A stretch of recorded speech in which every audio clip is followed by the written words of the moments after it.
श्री दत्तात्रय प्रभूंचं लीळामृत जे आहे त्याच्या वेगवेगळ्या लीळा आहेत. म्हणजे उदाहरणार्थ ब्रह्मा विष्णू महेशाची लीळा तुम्हाला माहिती आहे, तिथे अनुसूया मातेकडे ते आले होते. किंवा ऋषिक ऋषींची आहे, देवल ऋषींची आहे, किंवा थोडक्यात गोरक्षनाथांची झोळी ती आहे लीळा, सहस्त्रार्जुनाची लीळा आहे.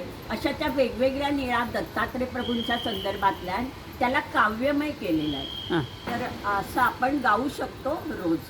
आता सुरू करूया आपण कोरसमध्ये. तुमच्याकडे पुस्तकं दिली आहेत.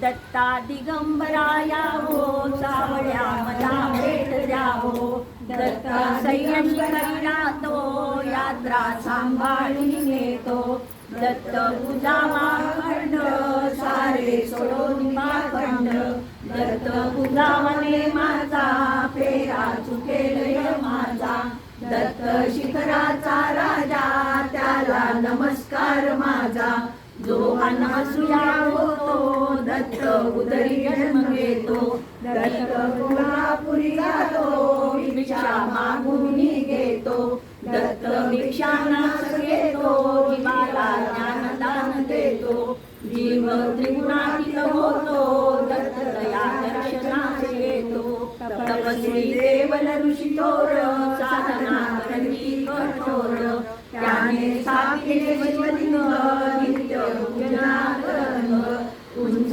वाढत लिंग, प्रतिदिन हात झाडलीन, बैलाचे देवांना, उंच बगसाना, मग बाळमूर्ती श्री दत्त, झाली तिथे आसनस्थ, लिंग दाबले पाताळी, श्रीकर जातचे आभाळी, बघुनी ते सामर्थ्य गहन, शालाचे शरण, केले गर्वाचे हरण, देऊन मग वरप्रदान, गोरावरी वैदिरी, साधू संत वास करी, दंडकारण्य ते निबिड, मधुरूप ते तयार पीड, मग पांचाळ राजा ते, हरले जाणे बंधुद्वयाते, राजा उदासंत राग, घडली ब्रह्महत्याची सुधात, श्री दत्ताची रत्नाचे गुण, बाण पाताळी मारून, जलगणपती